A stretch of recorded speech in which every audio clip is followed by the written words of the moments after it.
Big boss मराठीमध्ये झळकलेली मराठमोळी गायिका प्राजक्ता शुक्रेने तिच्या चाहत्यांसोबत एक मोठी आनंदाची बातमी शेअर केली आहे। प्राजक्ताने तिच्या इंस्टाग्राम अकाउंटवर एक पोस्ट शेअर केली आहे, ज्यामुळे बिग बॉस आणि समस्त शिवभक्तांचा उत्साह गगनाला भिडला आहे। प्राजक्ताने तिच्या आगामी म्युझिक व्हिडिओचा पोस्टर सोशल मीडियावर शेअर केला आहे।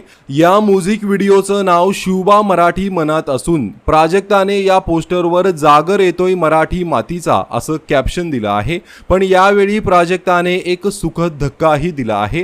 प्राजक्ताच्या या म्युझिक व्हिडिओमध्ये बिग बॉस मराठी 6 ची स्पर्धक रुचिता जामदार ही दिसणार आहे। यावेळी तिच्या हातात तलवार आणि नजरेतील धार सर्व काही सांगून जात आहे। या बातमीनंतर चाहत्यांच्या मनात उत्साह आणखीनच वाढला आहे। प्राजक्ताने शेअर केलेल्या या पोस्टनुसार या गाण्याची गायिका आणि संगीतकार स्वतः प्राजक्ता आहे, तर या गाण्यामध्ये रुचिता जामदार ही झळकणार आहे। त्यामुळे प्राजक्ताच्या या पोस्टरवर चाहत्यांनी लाईक्स आणि कमेंट्सचा वर्षाव करत तिला शुभेच्छा दिल्या आहेत।